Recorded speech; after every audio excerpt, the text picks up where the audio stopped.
புதுச்சேரியில் வெட்டி அனுப்பிய கரும்பிற்கான 35 கோடி ரூபாய் நிலுவைத் தொகை பட்டுவாடா செய்யாததை கண்டித்து கரும்பு விவசாயிகள் கண்ணில் கருப்பு துணி கட்டி கண்டன ஆர்ப்பாட்டத்தில் ஈடுபட்டனர்.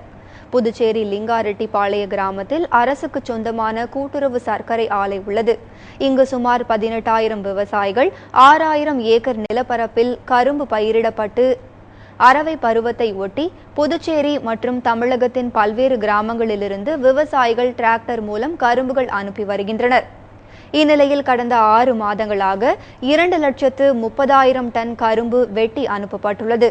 ஆனால் இதுவரை கூட்டுறவு சர்க்கரை ஆலை விவசாயிகளுக்கு உரிய பணத்தை வழங்கவில்லை என கூறப்படுகிறது. இதனை கண்டித்தும் வங்கிக்கு செலுத்த வேண்டிய தொகையை செலுத்த வேண்டும் உள்ளிட்ட பல்வேறு கோரிக்கைகளை வலியுறுத்தியும் லிங்காரெட்டிப்பாளையம் கூட்டுறவு சர்க்கரை ஆலை முன்பு விவசாயிகள் கண்ணில் கருப்பு துணி கட்டி பேரணியாக வந்து ஆலைக்கு பூட்டு போட்டு கண்டன ஆர்ப்பாட்டத்தில் ஈடுபட்டனர். 2,30,000 டன் வெட்டி அனுப்பி சப்ளை செய்து இந்த ஆலைக்கு வந்துள்ளோம். ஆனால் வெட்டி அனுப்பிய கரும்பிற்கு இதுவரை பட்டுவாடா செய்யப்படாமலும் வங்கி கடனை அனுப்பப்படாமலும் உள்ளன.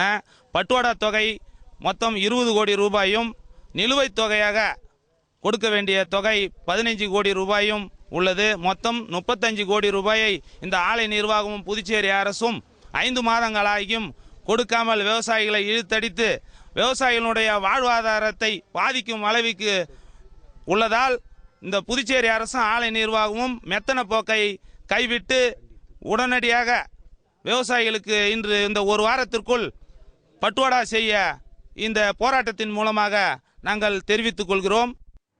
இந்த பிரச்சினைக்கு அரசு சுமூக தீர்வு காணவில்லை என்றால் மாட்டு வண்டி டிராக்டர்களை கொண்டு சட்டசபையை முற்றுகையிடும் போராட்டம் நடத்தப்போவதாகவும் கரும்பு விவசாய சங்கத்தினர் எச்சரிக்கை தெரிவித்துள்ளனர்.